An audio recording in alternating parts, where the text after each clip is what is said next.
you have to be true to yourself. You have to be true to your vision. You have to be willing to learn, and it's all about them. You're here to serve.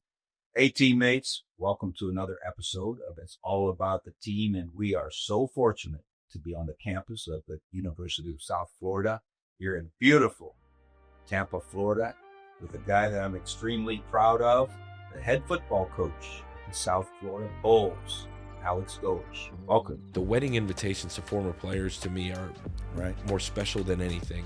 I never apologize for wanting to win. I really thought about focusing on something other than the winning. What an advantage we have to spending time together.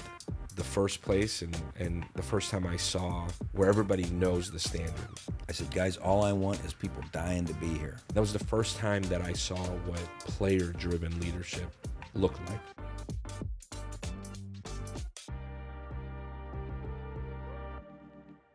Thanks for having me on, Coach. Honor to be. This will be fun. I knew you when you were just trying to figure out if you wanted to be a coach, right? Or maybe you already knew and Trying to find my way. trying to find your way, right? Yep. Endowed. Incredible opportunity there, 2004, 2005, to kind of be a fly in the wall, and slowly but surely let me do more and more, and here we are. You know, you guys were more than flies on the wall. It's funny. I was talking with someone who's writing an article about how much money staffs are paying at Power 5, Group of 5 level with all these analysts and data analytics and specialty things. And someone asked me, hey, old dinosaur, did you guys ever do any of that stuff? I said, well, yeah. I said, I think we did all of that stuff. We did all the data analytics. We did all the videos. We did all the film. But we didn't pay people. We had student coaches. I think we had one student coach for each position coach, plus a couple in the strength room and a couple in the recruiting area. So we probably had 15 or 16 staff members who you got to do now what they're paying people on the full-time staff. And those were the days. There was 2 GAs, 2 quality control guys. Yep. And we filled the gaps, and literally all the coaches have an assistant. Some of our coaches have 2. And at that time, there was 1 guy in recruiting. Yep. And there was really 1 in operations. And then you had these 4 graduate assistants, analysts. And so we got to do everything that, like you said, these analysts are doing now, these GAs are doing now. And for me, I worked with Coach Haycock then, and he didn't have a GA or analyst. So we literally, everything from making sure his cup of coffee was there when he got in to maybe every now and again writing some recruiting letters. And like, I remember sitting there from checking emails to meeting with the D linemen separately, one-on-one, to, man, I remember going on our first road trip, and Bob Tucker said, Coach Stresser is okay with bringing you, but you're going to have to hold the doors for the morning walk. We're not bringing a manager because we're bringing you. I remember being there 45 minutes early. Like, man, when they walk out, Coach Tucker said, I got to hold the door. But everything from that to what Coach Haycock became the coordinator and trust me with the D-line on the sideline. And I came back, man, let a 20-year-old rotate guys, and man, what a special group we had. But at that time, to let somebody do that was pretty neat. So you played at Scioto, right? Dublin Scioto. And was Jeff the head coach, or was Johnson? Carl Johnson was the head coach. I thought Carl. Jeff was the offensive coordinator. So was Jay Richardson a bit ahead of you? Oh, same year. Same year, yeah. So the way I even got the opportunity with Ohio State was Mark D'Antonio came in to CJ. Our athletic director, Kip Witchy, and Mark D'Antonio were next door neighbors, or at least it lived on the same street. Right. And Kip introduced me to Dino when he came through, and that was my first initial tie. Okay. But no, same year. And Jay lived in Worthington and transferred over, I think, our sophomore year. And literally graduated at the same time, and then I ended up being in the same room with Jay. Wow, right? Coaching them. Yeah, You coaching went to him. school with them, and you're the same age coaching them. Now think about that. Crazy. I mean, that's so. As you think back to Coach Johnson, I always thought he did a great job, and Dublin was going through this big boom where they're adding high schools, and so, back when Todd Alice was the head coach at Dublin, it was all about Dublin, and there was that community togetherness. Well, then I think Scioto was the next one, Yep. and then Kaufman, right? The original Dublin High School became Kaufman. Okay. And then Scioto opened And then in Jerome. 95, and then Jerome Then is now Jerome. open. So as you think back to Coach Johnson and Scioto at the time you were there in the mid 2000, from 2000 to 2004, think back to what you learned about team from Coach Johnson. Yeah, it was a unique time because Dublin Scioto opened in 95, won a state championship with Brian Deal in its very first year. That's right. And my freshman year was 98, and it was always kind of like in the back of your mind, man, like we got to get to that point, and it was different, changed. Some great players on that 95 team. Yep. Nick Goings, who originally went to Ohio State, Yeah. Roland Steele went to Ohio State originally, and you were kind of chasing that the entire time. But that was really the first group of guys that kind of came in as freshmen and went all the way through, and we had a lot of success later in our time. But Coach Johnson was so big on accountability, and that was really the first time I was like, man, like this is a year-round deal here, and did a really good job of forcing accountability, building a culture of accountability, I guess would be the biggest thing.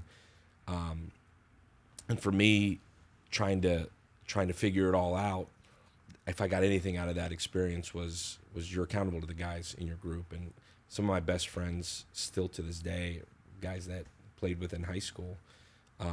But I would say that was the biggest thing, was accountability. And then he brought in Coach Jones and learned that you don't really have to throw the ball to win. We ran a lot of triple option football, and then I realized, man, that's not what I want to do. Right. But it was a really, really cool experience. What's your personnel fit at that time? So when you came to Ohio State, your freshman year, you coached at Westerville Central? I did. My freshman year I was just a student. Okay. My second year coached at Westerville Central. Okay. And so that was with Coach Jones. Yep. Okay. So now you have to start a program, right, from scratch. From absolute. And you had no seniors, right? Had no juniors either. You had only freshmen and sophomores? Sophomores. Woo. What'd you learn about building a team in that scenario? Survival mode, man. Total survival mode. We played a smaller school schedule, but I remember going down to Amanda Clear Creek. Had won a ton of games. Oh, yeah. And taking these freshmen and sophomores and convincing them that we can go play. Isn't that where the Hinton? Yeah. Yeah. Which Hinton was the head coach there? Tim's brother. It was Tim's brother, Jay. Man, don't quote me on that. I'm not sure. Yeah, but they had great programs. That was 2003. Right. They had a great program. And we played some schools that size. And, man, again, I was 19, coaching the D-line, JV defensive coordinator, like trying to just figure out what responsibility, though. A ton of responsibility. Yeah. And trying to was going to school, driving up there, and it was the first time I realized, like, this is what I want to do. Like, I would go through class, would get through college to get there at 2:30, and I remember from charging headsets to setting up practice, like, it's what, like, I knew that's what I wanted to do. I couldn't wait till 2:30 every day. That's what I was excited about. And you had freshmen, sophomores that were looking for somebody to just help give them some level of confidence to go play a varsity schedule. That was going to be my question. How do you build a team when you're outmanned? Or how do you build a business when you're clearly the competitors have more advantages? Well, unique things did you learn about team when you're in some ways, a no-win situation? Yeah, I think that was probably the first time that I really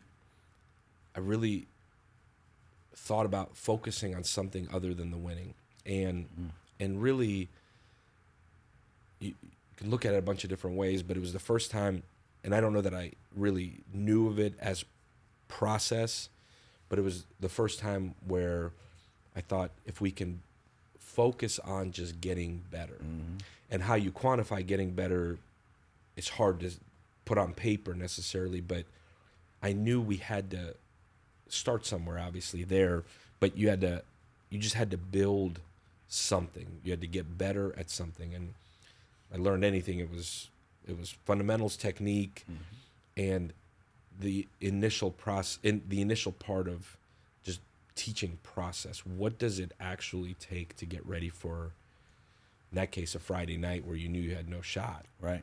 But we knew, man, when these guys are going to be juniors and then eventually seniors, if we can lay a foundation for what process looks like for these kids. And at that time, it was just, man, I got to lift weights, and I got to put my pants on the right way, and just little things that would eventually help them. To be honest with you, 20 years later, when I got here and sat down in that chair, I had to sit there and look at, like, where do we start? Yeah. Go back to, we have to teach these guys what real process looks like, and no different 20 years ago at West. I don't know if I knew I know at that time I was just trying to figure out what the heck was going on, let alone that we're building a program and a team, but start somewhere and pour into day to day, what does it look like, without ever talking about winning or losing, but just how do you instill confidence in these guys while it's their everyday preparation? Now, looking back at it, that's what we were doing. I don't know if I really saw it that way at that time. And you went from one extreme to the other. You go to the next year, you're at Ohio State, who, you're in there with Coach Haycock, who's been probably 30-some year coach, very demanding, very high expectations. What's the biggest thing you learned about how a coach took a unit of the team, just like a business might take a unit of the business, and made sure that unit was about the team and not about themselves? Yeah, I think the biggest thing about Ohio State at that time was the culture there was that everybody knew what the standard was, from the coaches to certainly the players. And I think back to that group of guys that all got recruited together, the Bobby Carpenters, AJ Hawk, that whole class of guys, same age as me, Troy, Quinn Pickcock, Mike Kudla, Marcus Green. You left out the O-lineman, Mangold, Sims, Dadish, all those guys. Still going. It was an incredible... Right. That group of guys that came in, and most of them redshirted the national championship year, saw what elite success looks like. And when I got there, it was already starting to be their program in terms of Bobby and AJ and Schlags were teaching James Laurinaitis and Marcus Freeman. Like, Luke was in charge of that room, but those guys held the standard. But that was an interesting time, because that 04 year, I think, was not a great year. Not a great year, but so pivotal. And so it's interesting from the way you were looking at it was a young group trying to build a young group. Well, they knew what the standard was. They knew what the standard was, yeah. They knew what the standard was, and that's, if anything, like, we had Simon Frazier was in charge of that D-line room, and you could go, Nate Sally was teaching Dante Whitner and Ashton Yabodi and that group of guys what it was to play secondary. And Coach Mel and Coach Haynes and Coach Beckman, it was their room, but Nate taught Dante, and then Dante was was Malcolm there yet or no? And Malcolm was there. Yeah, okay. And I don't want to leave anybody out. No, I right, don't need right. a phone call here from everybody right. in that group. But And then offensively, like you said, I mean, it was Nick and Rob, and like go up and down that team. Yeah.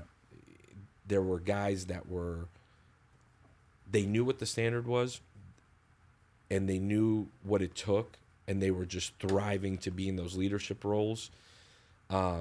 And to watch those guys really take it over. And, you know, you may not, obviously you remember, but we were on quarters. Mm-hmm. Fall camp there lasted forever. And I still talk about this with our staff. This is 20 years later. You know, I remember starting school September, whatever it was, 24th. Yeah, right. Those kids were around Yeah. all day through the end of fall camp to when school would start. And I always thought it was fascinating to see, because the coaches were game planning. They were in a normal schedule, but the kids were always around. And it was, you'd go up and down those hallways, and 04 to 05, that difference of, in 05, it was, those guys were running those meetings. And Right. it was, they knew what it took to go in, but they also, you started to see the young kids with them. They were there all day, but you didn't have GAs and analysts and anybody Right. that was going to go meet with them. Right. They were player run. That was the first time that I saw what player driven leadership looked like. Truly a group of guys that were bought into driving the culture from within that locker room, which you can, 04 to 05, that was the biggest difference. Yeah. They weren't young anymore. Right. They knew what the standard was in 04, but who was really leading the charge in 04, in a lot of ways, at least from my perspective, and you can tell me I'm wrong, but it was the coaches. Where in 05, it became the players. And you always empowered guys to lead, but you could really see it in that 04 to 05 transition. And but that was the first place and the first time I saw where everybody knows the standard. It was also the most unique situation I think maybe I still have ever been in, where everybody you had in that building was super, super grateful to be there. For that coaching staff, that was the peak of their careers in terms of they wanted to be Buckeyes. You talk about Coach Haycock, how grateful he was to be a Buckeye, to work for you, and up and down that hallway, all those guys were super grateful to be there. They were grateful to be there. They knew what working at Ohio State meant, what it took, what the standard was, and therefore it rubbed off on the players. And then when the players were the ones that drove the culture from within the locker room, that's when it was special. You know, I often thought about when I was an assistant coach for 11 years, I'm not sure I did as great a job as I could have helping my group. I happened to have the quarterbacks and receivers, or one year Earl had me take the quarterbacks, receivers, and the running backs. I mean, it was like, that was a hard year, 2 years actually, 84 and 85. But as I think back, I'm not sure I did as good a job as I could have with my unit saying what we needed to do on behalf of the team. I always felt that my guys at Youngstown State and then Ohio State, who were my staff, did a really good job of trying hard to keep it not about, well, the offense is doing this, the defense, you know, our unit's doing fine and so forth. Coach Haycock and your defensive line room, I always thought set the stage of that unselfishness, just because of the way he was, that it wasn't about him, it wasn't about them, it was about the team. Did you have that sense? Yeah, I think very much his appreciation for being there, his respect for you, and certainly the place rubbed off on those guys. You know, it's so different. You think 20 years ago, how different recruiting was then. Mm-hmm. I think back to that group that you had. Those kids wanted, and I think those kids, but those young guys, you had enough guys that were Ohio kids that when you brought in guys like Santonio from down here, Malcolm Jenkins from out east, and again the culture being driven from within that locker room, they bought into what it meant to be there. But Coach Haycock, what made him really special was it was 100% about the team, and maybe just because I was young, I never looked at it. Now, look, 20 years later, sitting where I sit, it's like, man, the scheme is so important to make sure you feature this guy or feature that guy. I never remember. Coach Haycock taught attitude and effort, right? And obviously technique and fundamentals and all of those things matter, but playing D-line at Ohio State was an attitude and effort deal, and we were 100% bought into the Silver Bullets defense and the pride it took that you were going to be one of those guys. And but no, I don't ever remember thinking, man, like Mike Kudla is leading the Big Ten in sacks. Mike, how cool is that? Like, never did that come up. Right. It took what it took. You know, it's we think about it's now 20 years later, and I have all my guys that are out there coaching, and one of the things I talk to all of you about is if you think culture and team building was important 20 years ago, it's even more important today because it's harder. And we're going to have to find that as this world has changed and will continue to change. How do you find those guys? My phrase to my staff, whether it was about hiring a new coach or hiring or recruiting a player, I said, guys, all I want is people dying to be here. I know this guy might be a little faster than that guy and this guy, you know, but just promise me they're dying to be here as a coach, you know, and that to me is going to be the key, you know, to here we're building a brand new stadium here at the University of South Florida right out this window. I mean, this is going to be spectacular. But the key is going to be, can we get a building full of people who are dying to be here? And that's what I always appreciated about my staff, who they brought us or who they recommended to replace so-and-so on the staff, was they were going to bring the right guys. Certainly they had to have capable talents. But if we were going to err, we were going to err on the talent side, and we weren't going to err on the side of, you know, do they really want to be here? So you get to go on to Northern Illinois. Joe Novak, legendary guy, talking about working his way up, high school head coach. I think they might have been were they state champs when he was at, was he at Warren? He was at Warren. They might have been state champ. Anyway, then he went to Miami. Went to Miami. With Bill Mallory? With Bill Mallory, yep. Mike White. Right, went to Illinois from there. Okay. And then he was at Indiana. And then went with Coach Mallory to Indiana as his defensive coordinator. Right. And so he was well along in his career when you got that blessing to be with him. So what would be the first thing that you think you learned about team from Coach Novak's staff? Work. He had a quote. He was not a big quote guy, mottos, like none of that really. The hard way. That's all it was. It was always the Huskies, the hard way. Old school. Yep. And we were all going to look the same. Even the coaches. We were, what you wore to practice mattered. Shirt was going to be tucked in. Old school as it was he in the military? Coach wasn't in the military. No, okay. but I think it was the Coach Mallory in him, the old school mentality of we're all going to look the same or we're going to work harder than everybody else. And he took that program from as bad as it got to talking about dropping football before. That's right. He got there. That's right. And you told me the story about when he got the job and they came talk to you maybe for a minute about that job in whatever that would have been 95, 94. Yeah. And Yeah.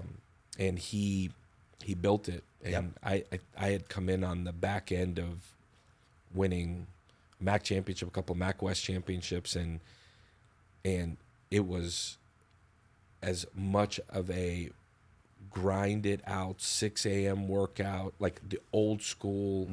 We didn't have an indoor. Right. I mean, we were going to do it in the snow. We were in the ROTC building for a while, but just work. And that slogan of the hard way. Yep. And that was, he came up the hard way. He built it the hard way.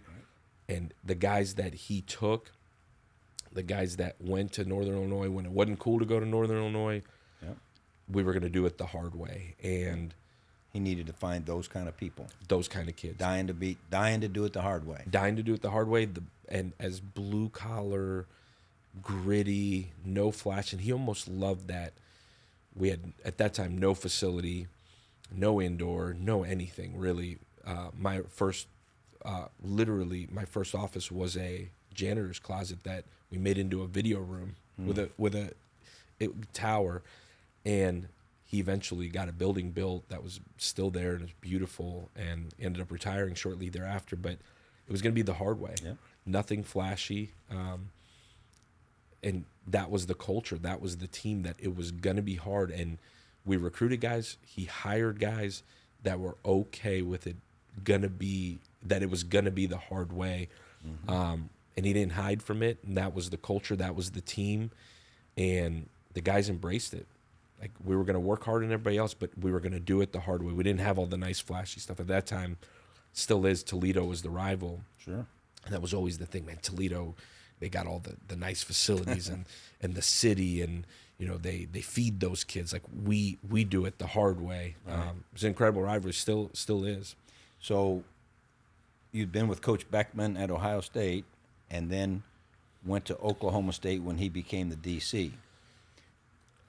And Coach Gundy was how far along in his time there? Yeah, so he was 4 years into being the head coach. So when we played in the Alamo Bowl, right, Coach Miles, that was his last game. Okay. Coach Gundy took over right after that. Okay.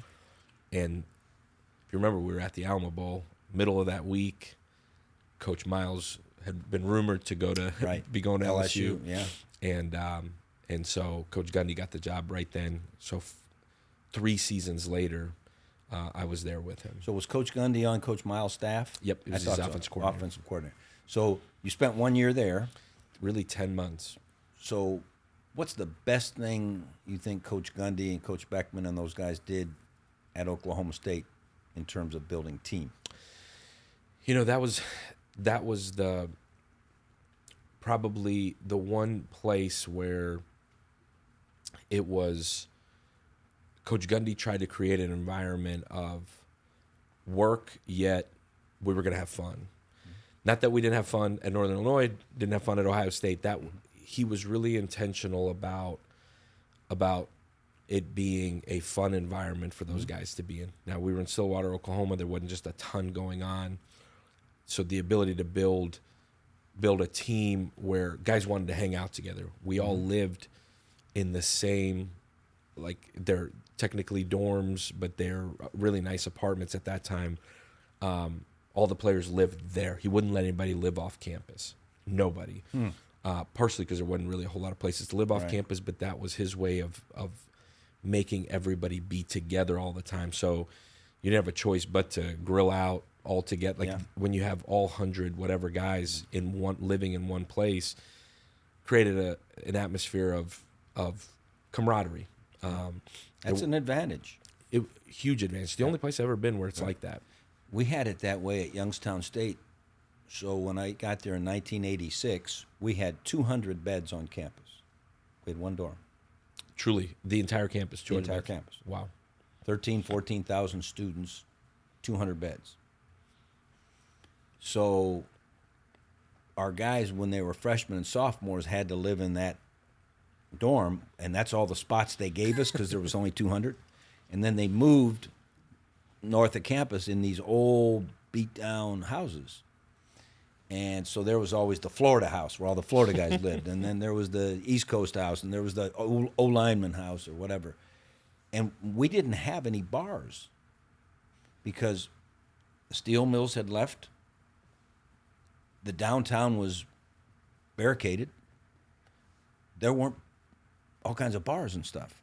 Every once in a while, one would pop up and last for a minute, you know. And so our guys were together night and day.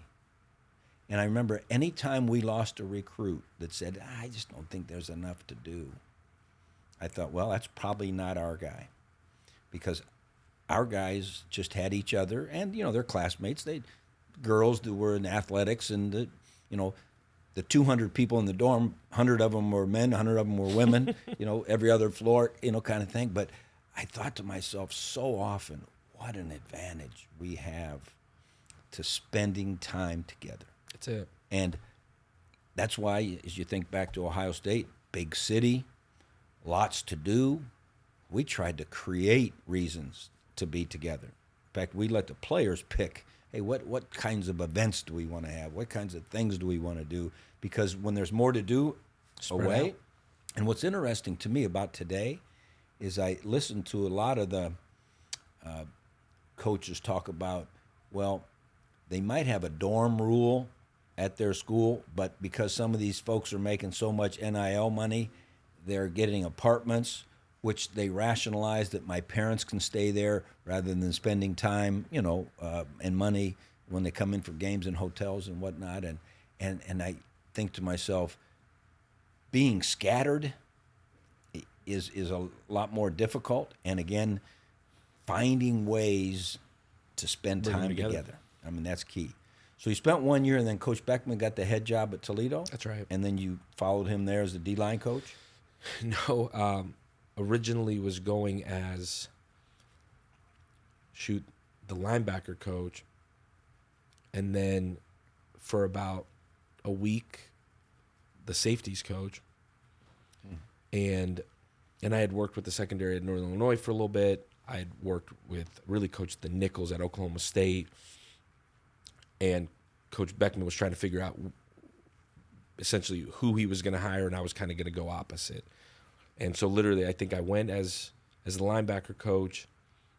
Then before we even got to February, hey, you're going to coach the safeties.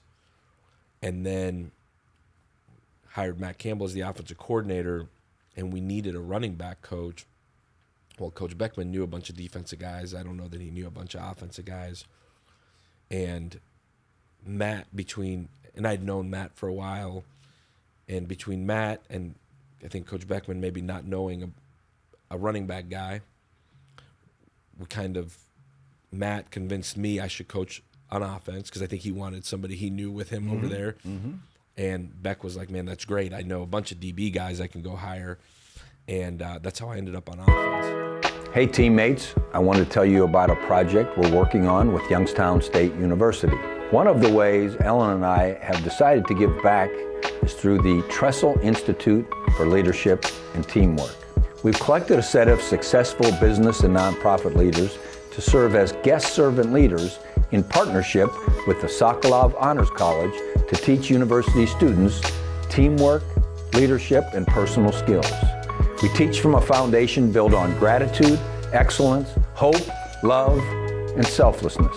If you're a young person or parent helping to search for a unique college experience, you can learn more at trestleinstitute.ysu.edu or ysu.edu.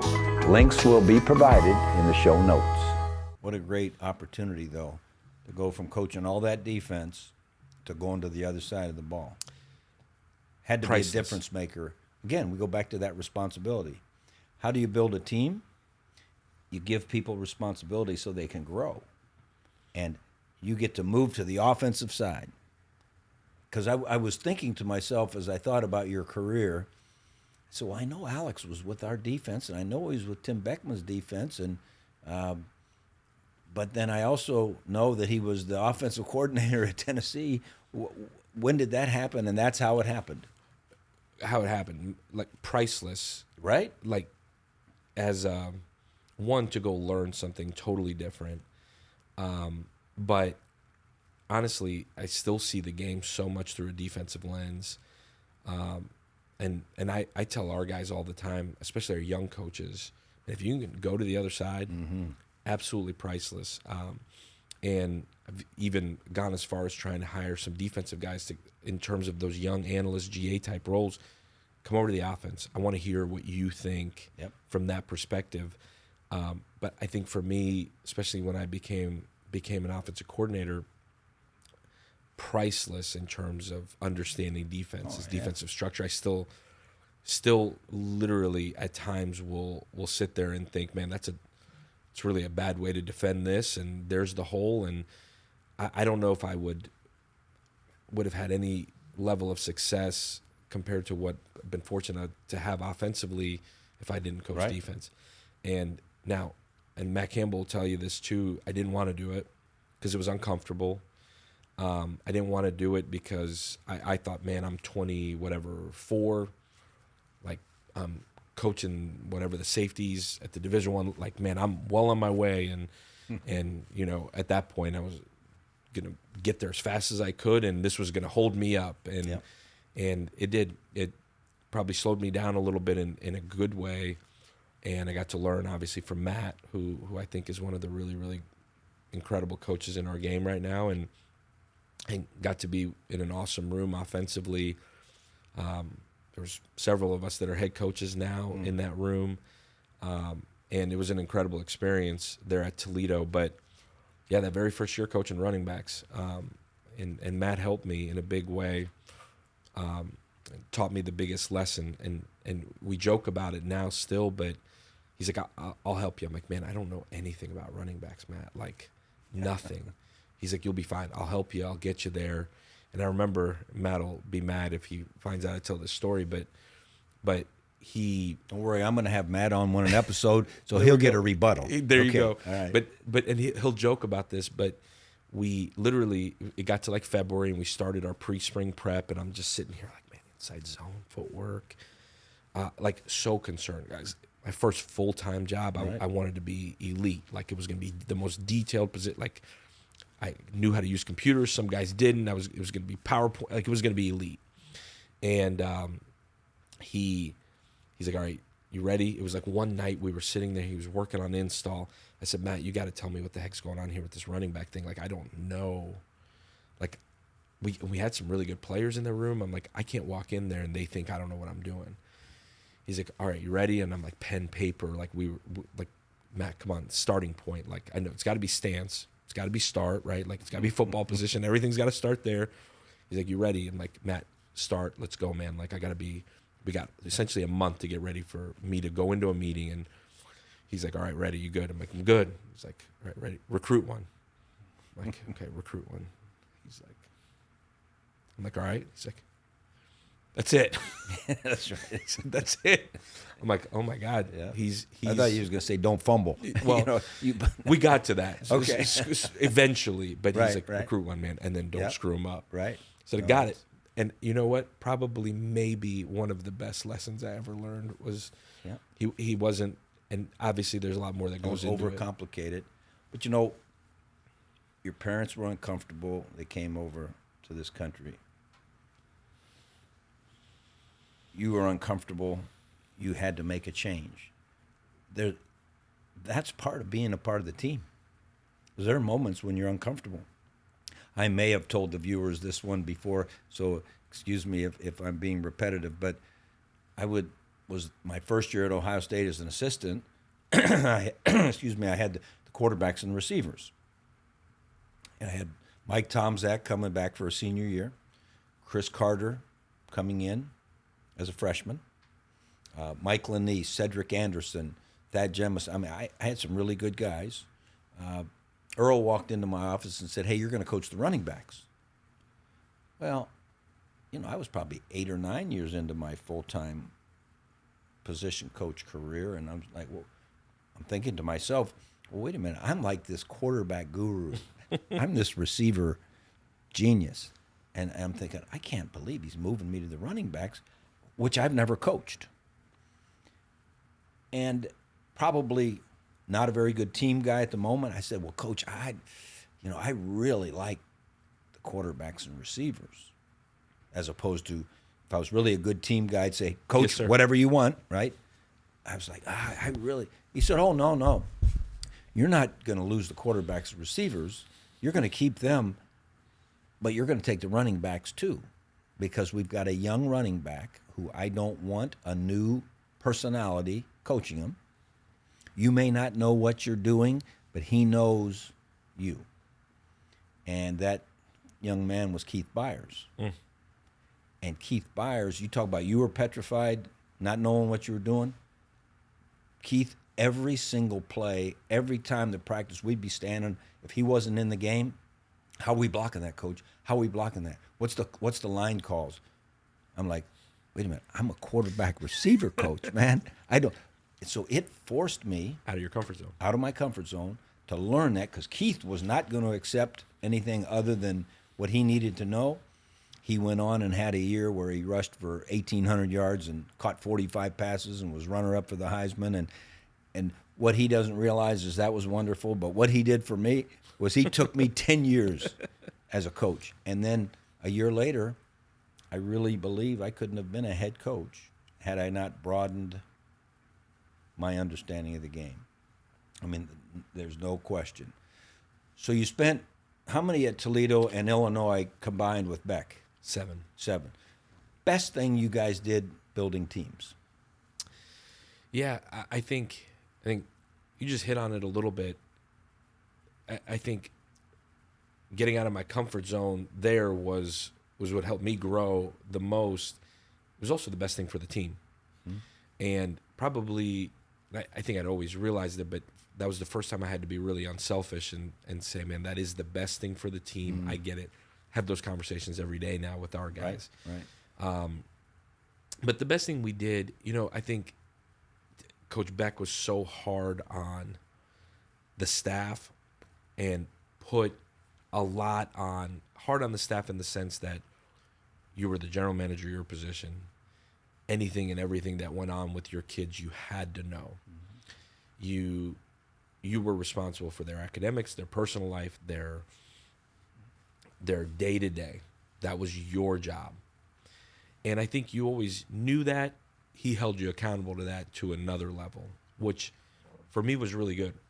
I think for all of us was really good in the sense that it was, you knew 100% of everything that went on in your kids' lives.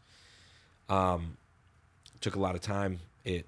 His approach was sometimes maybe different than mine would be, but I learned that you are truly responsible for every single thing in every one of your players' lives day to day.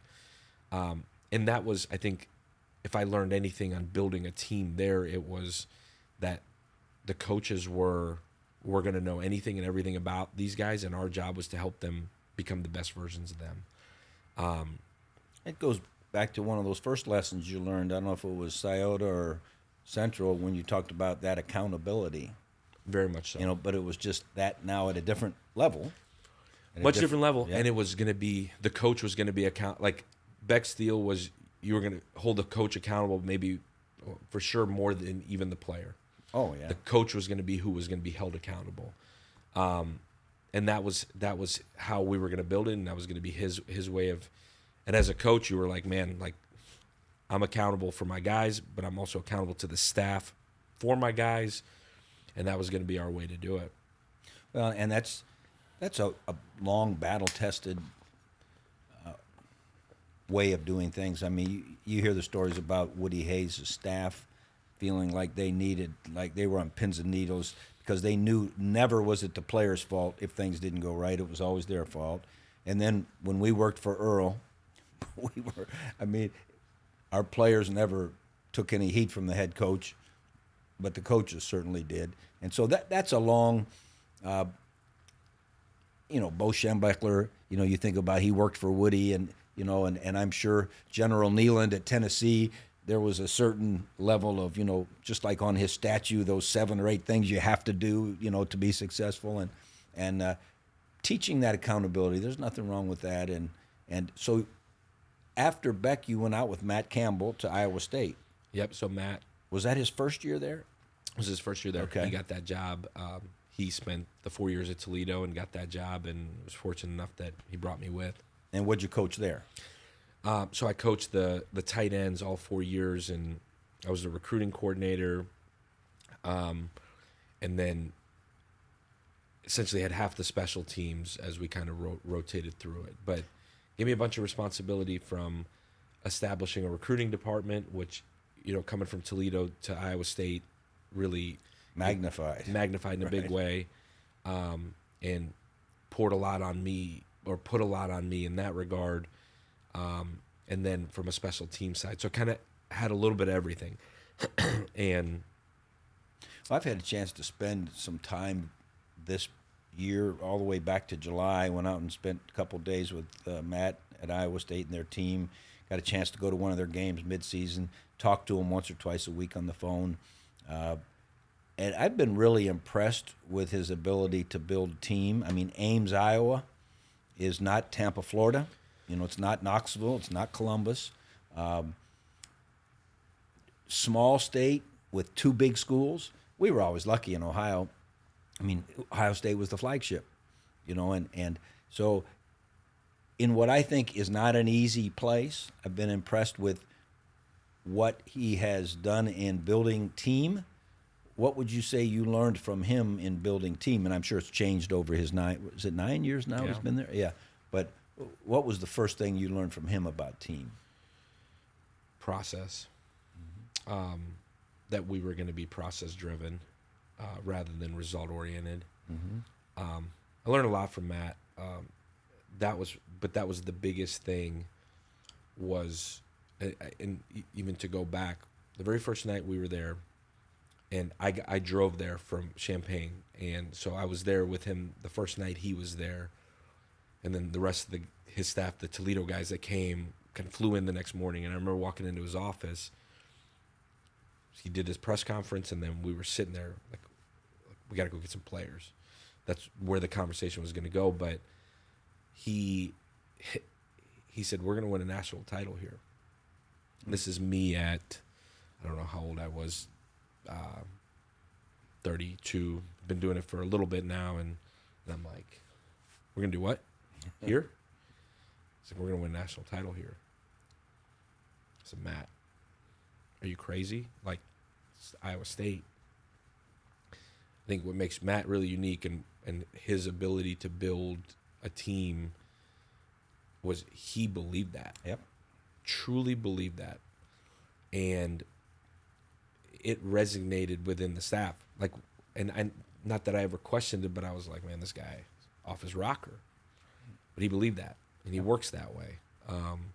But his ability to build team was to bring a bunch of guys in, staff and players, and demand that they become process driven, and live that way from day to day, from how they wake up to how they come in there to how they handle their teammates. To we were going to teach them, and I think it's easier to do when there hasn't been success because everybody's ears are a little bit more open. Right. They're less resistant to change.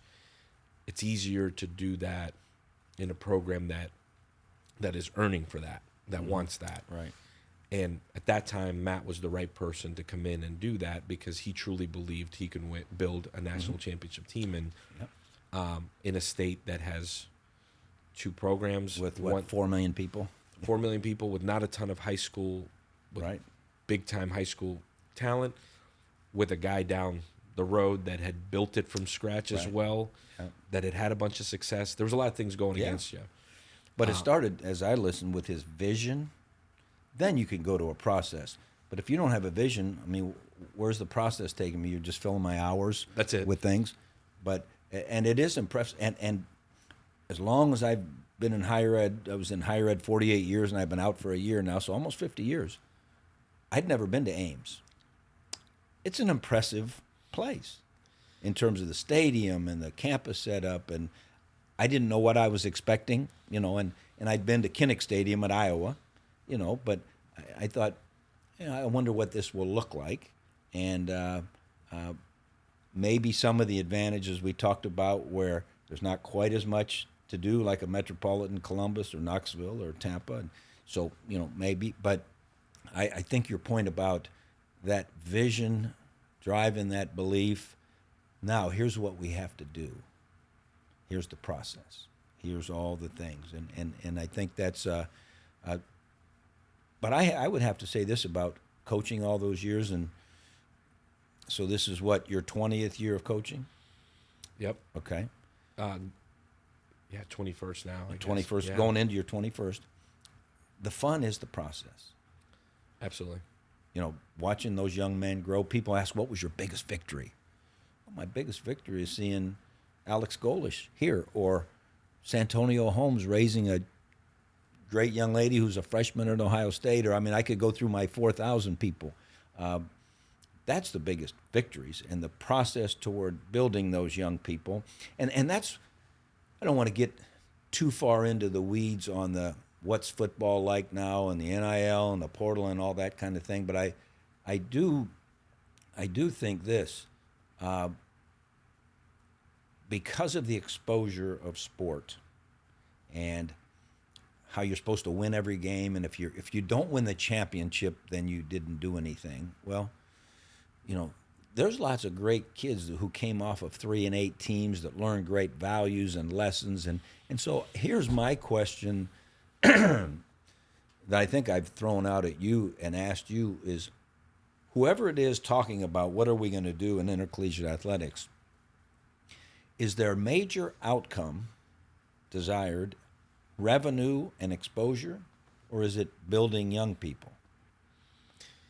Yeah, it's... And I'm confused. Or maybe I shouldn't be.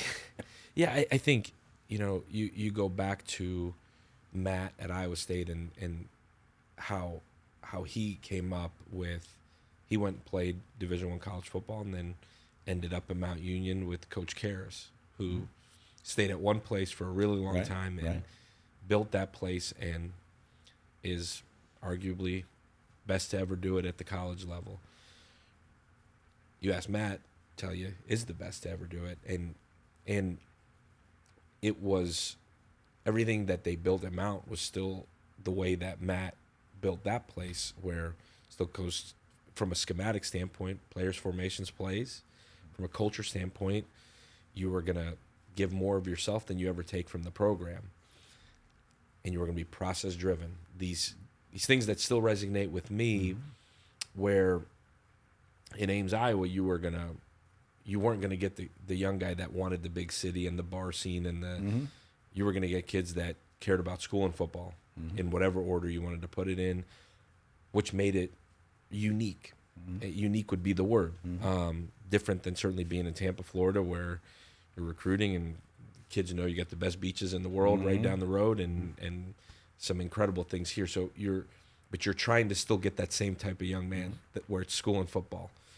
But to your point, I think the longer I've done this, all of the things that I think maybe at one point were important. I've shared this with our team over a lot of Friday night meetings here, as there's been trust built up over 2 years here, where been able to be a little bit more vulnerable and show that side of yourself where I care more, and maybe a little bit of it is being a parent too, and watching my own kids get coached now, which I think is also different, where you start to realize what is important. And I think 20 years into this, I understand that I get evaluated and judged publicly on wins and losses.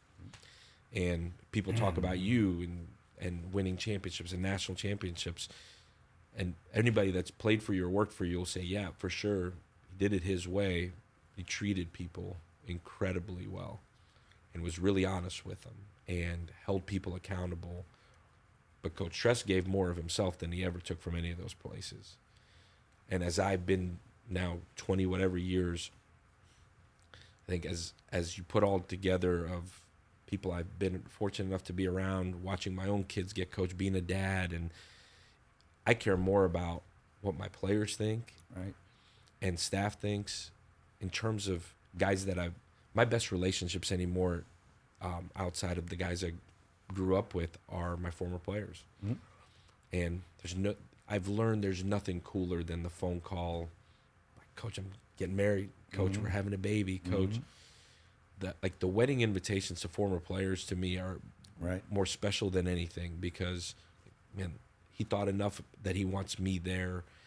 Those have become way more important to me than winning games, than winning a championship. Now, the competitor in you says, gosh darn it, we got to build a program to win every game. But not at the sacrifice of being around young guys I want to be around. And I think maybe the biggest thing sitting in the chair I sit in now as the head coach is for all those years where maybe the head coach said, man, we're going to recruit this kid. And be like, man, I don't know. And it wasn't the size or the speed or it's like, man, I don't know if that kid's really about the right things. But head coach says to recruit him, I'm going to do what the head coach says. Now I get to sit here and say, I don't want to recruit that kid. And give a reason why, but I guess at the end of the day, you probably don't need to give a whole lot of reasons why. I just don't want to recruit that young man because he doesn't fit what we want. The ability to bring guys in that you want to be around every day, that energize you just like the energy you want to bring to a program, the ability to hire people that energize you as much as you want to. They want to learn what you're teaching. For sure. They value what the program values. You know, it's funny, I when you get older, you start getting these things of, well, what do you think your legacy is? You know, all that stuff. And so maybe starting 15 years ago, I was starting to get those questions. And my immediate response in my head and my current response is the same. Legacy, to me, is what people think, okay? And I hope my legacy is that everyone that I coached and everyone that I coached with believes I cared about them and had their best interest and tried to help them grow and so forth. But I also know that the legacy that the person I've never worked with is just going to be based upon maybe an article they read or a record that they read or whatever. And, you know, honestly, I'm not concerned about my legacy with someone who I haven't worked intimately with. And I think I've grown even stronger in that now that I've had a chance for a year and a half to be out of it and have a little time to be around all those people that I had a chance to be with, is, you know what, that is what's important, you know, and that is what builds a team. If you care about one another, if you want to help one another raise up, if you want to do whatever you have to do for one another, you know, that's what a team's about. And but it's harder in the world we live in today. I talk to Ryan all the time and Marcus and all those guys, and yes, I was at that level at a different time. Yeah, we had the internet, and yeah, we had newspaper writers and all that, but it was a different time. And, you know, I guess the reminders I have, whether it's talking to you or PJ or Matt Campbell or any of them, is you have to be true to yourself. You have to be true to your vision. You have to be willing to learn. And but the team, which is comprised of your guys and your coaches, your university, Tampa, your alumni, that's your team. It's all about them. You're here to serve your team, and you know, you have tough jobs. But before we head out, because they always yell at me if I go too long here, and when I have one of my guys, I have to have more stories. But Coach Heupel, I've been impressed with. You got the chance to work with him at UCF. You got the chance to go to Tennessee and be his offensive coordinator, and you guys did spectacular things. I had a chance to go to his spring practice one time.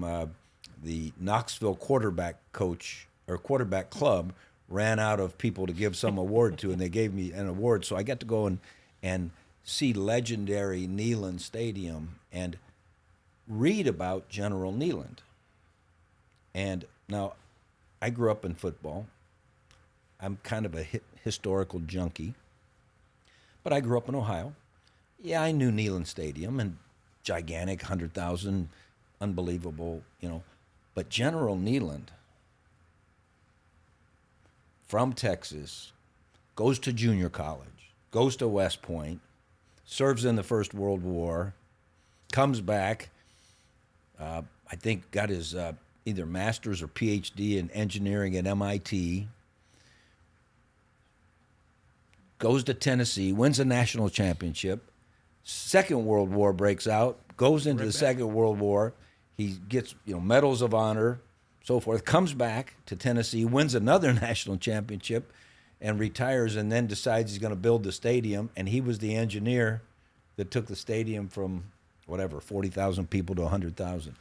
And so the responsibility of when you're from Ohio, the responsibility of Ohio Stadium and Paul Brown and Woody Hayes and all that's big. Boy, you get there, and so you guys walk in to Tennessee, different world than you'd been in. Yes, you'd been in that at Ohio State, but that was 15 years earlier and different time. What's the biggest thing you learned about trying to build team 4 years ago at Tennessee? Yeah, right in the midst of COVID, right? Well, we got there right after COVID. Right after COVID, okay. But right in the midst of the NIL era starting. Yep. The transfer portal era going on. Walk in, NCAA violations all over the place, probation, scholarship limits. Learned, honestly, a little bit of what we just said. And I give Josh a lot of credit because he's stayed like this through the entire thing. Josh is really confident, similar to Matt, where we walked in there and Josh said, this is one of the iconic brands in college football. We got to build it back the right way.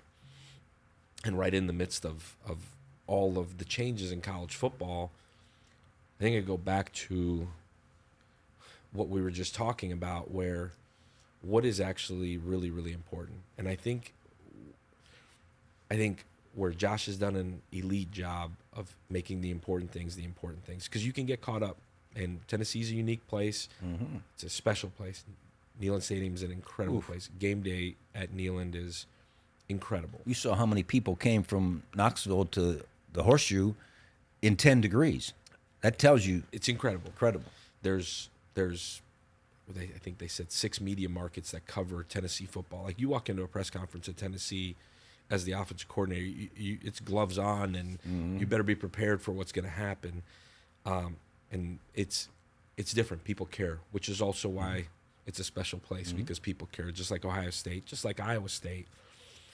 I think I go back to, and like I said, as I've gotten older, I go back to what's really, really important. Go back to the lessons I learned at Saturday, learned from you, from Coach Novak. Like, as I've gotten older, I've made the important things, and it still goes back to the same reason I got into high school coaching. It's about these young guys. And I really have figured out, it really comes down to 2 things to me. And if you can build a team around what's really important to the head coach, because it's all going to be a reflection of the person in charge. But the 2 things to me have always been what my job ultimately is, which is to help these guys leave here with a career, not a job, not a degree. A lot of jobs out there, there's a lot of people that graduate, 7,000 people a year graduate from here with a degree. My job is to prepare them for a career, whether that's in the NFL, and that'll end, or in the real world. Prepare them for a career, what it is to be accountable, what it is to work incredibly hard, what it is to treat people the right way. But prepare them for a career. And 2, take the foundation of how they come in, take the foundation they have of family. And everybody's foundation is a little bit different. There's, unfortunately, a lot of guys come in here and it's a grandma or grandpa or an aunt or an uncle. Sometimes just one parent.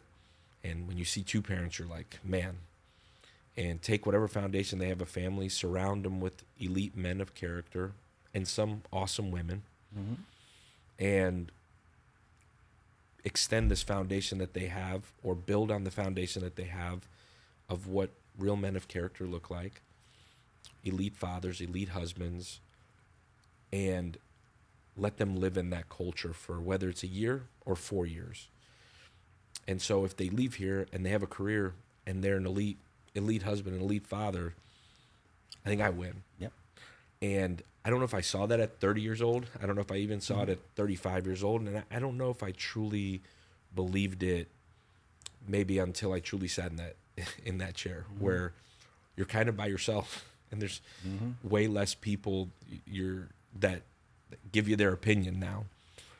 But I think as college football's changed, and go back to, you asked the question about Josh. I think Josh did a phenomenal job of making the important thing, which is the players. Never got caught up in any of it. And I think it's easy to get caught up because there's so many outlets now that have a platform to write, to podcast. It's an industry. There's a reason why the players are making so much money and the coaches are making so much money is because people care. And there's money to be given. And so I think the deeper I dive into it and the longer I do this, and as I've grown, matured, or just lived, I guess, I've gone back to what's really important. And I think if you sway from that, if I've ever thought, man, like, well, in this case, maybe this is more important. I think I go back to, and probably because my wife will hold me accountable at home for thinking a certain way.